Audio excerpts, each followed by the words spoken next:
සුබ දවසක් මගේ යාළුවෝ හැමෝටම ජේසු පිහිටයි. මේ ඔයගොල්ලන් දකින්නේ මගේ පාන්දර වැඩ කොටස. ඉතින් මම ඔය උදේ පාන්දර 4ට නැගිටලා උණු නෙස්ටමෝල් එකක් එහෙම බීලා තමයි වැඩ පටන් ගන්නේ. මම මේක දවස් ගානේ බොන්නේ නැහැ. දවසක් වගේ තමයි බොන්නේ. මම පිටිකිරි බොන්නේ නැහනේ. මට හිතුණා මම නෙස්ටමෝල් එකක් බොනවා.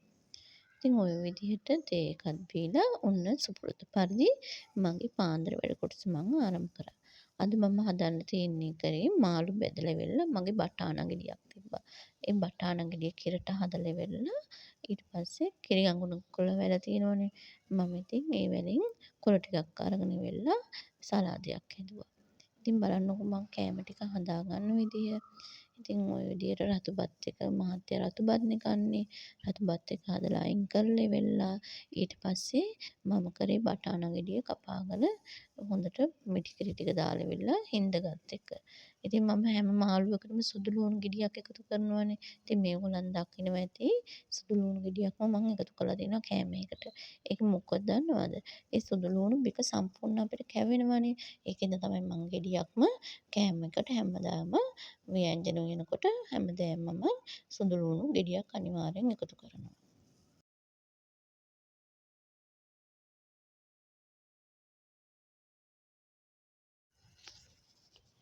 ඉතින් ඔන්න මගේ වට්ටක් එක ඉදලා එනකොට ඔන්න මම මාළු ටිකක් බෙදලා ගත්තා. ඉතින් මගේ මාළු ටිකත් ඔන්න හරි. ඉතින් මම ওই විදියට හැමදාම මගේ මහත්තයාගේ බබාගේ ඇඳුම් අයන් කරලා ඉවරලා සෝෆා උඩ දාලා තියෙනවා. ඉතින් මට ඒක පහසුයි. මොකද මට උදේට ඒ දෙයට වෙනම කාලයක් යොදන්න ඕනේ. ඒ දේ ලෑස්ති කරලා තිබ්බම උදේට හොය හොය එන්න ඕනේ නෑනේ. ඒ හින්දා තමයි මම මේ විදියට වැඩ පහසු කරගන්නේ.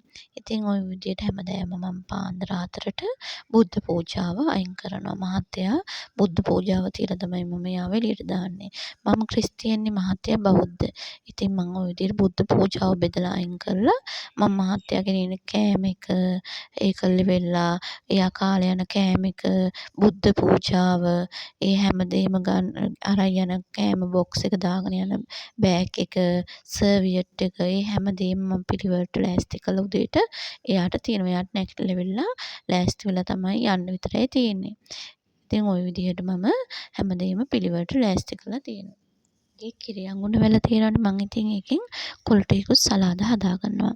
එතකොට එහෙම හදලා ඉවරලා ඊට පස්සේ මම මේකට කෑමකට රතු ලුණු ගෙඩි දෙකක් තුනක් විතර අනිවාර්යෙන් එකතු කරනවා. මොකද රතු ලුණු කන එකෙන් අපිට ප්‍රතිශක්තිකරණය වැඩි වෙනවා. ඉතින් මම ඒකෙන්ද තමයි රතු ලුණු නිතරම කෑම එකක් කනකොට අනිවාර්යෙන් රතු ලුණු ගෙඩි දෙක තුනක් තියෙනවා. ඉතින් මම මේ වීඩියෝ එකට මම එකතු කරගත්තා මහත්තයාට මම දෙන රෑට කෑම එක. ඉතින් මම මහත්තයා වැඩ කරලානේ එන්නේ. ඉතින් ඒකින්ද මම රෑට බත් දෙනවා අඩුයි මොනවා හරි එයාට පහසු වෙන විදිහට දෙයක් තමයි හදලා දෙන්නේ. මොකද රෑට බත් කන්න හොඳ නැහැනේ. ඉතින් මම මේකට එළවලු ටිකක් තම්බ ගන්නවා. වට්ටක්කයි, රාබෝයි, කැරටුයි ඒකල වෙල මාළු කෑලි 3ක් බෙදලා දාලා තියෙනවා. ඒකල වෙලේ මහදලා ඉවරලා ඊට පස්සේ මම ජර්කිනුයි තක්කලි දාලා සලාදයක් හැදුවා. කම්රිස් කුට් ටිකක් ලුණු කුට් ටිකක් එහෙම දාලා එතකොට යාට ඒක ඇති. ඒ බත් කනකොට කුඩු ප්‍රමාණයක් බත් කනවනේ. මම ඉතින් ওই විදියට හදලා දෙන්නේ යාට මේ ලෙඩ දුක් වලින් පරිස්සම් කරගන්න ඕන හින්දා. ඉතින් ওই විදියට මම ඒකත් ලෑස්ති කරලා දෙනවා රෑට ලෑස්ති කරලා දීලා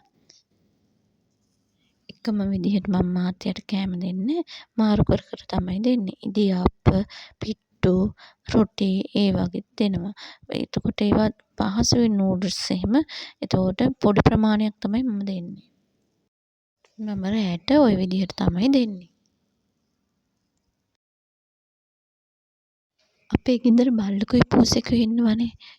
ඉස්සර නම් මහත්තයා තමයි පාන්දර උන්ට කෑම් දාලා යන්නේ. දැන් මහත්තයා ටිකක් වේලාසනින් වැඩට යනවා. ඒකින්ද මහත්තයාට වෙලාවක් නැති හින්දා ඒ රාජකාරියත් මම තමයි කරන්නේ. මාළු දාලා හොඳට බත් ටිකක් කනලා වෙලා හැමදාම මම බල්ලටයි පූසටයි කන්න දානවා. ඔයගොල්ලන් මේ දකින්නේ මේ බම කෑම දාන විදිය තමයි. මේ විදිහට මගේ පාන්දර වැඩ කොටස මම ඉවර කරා.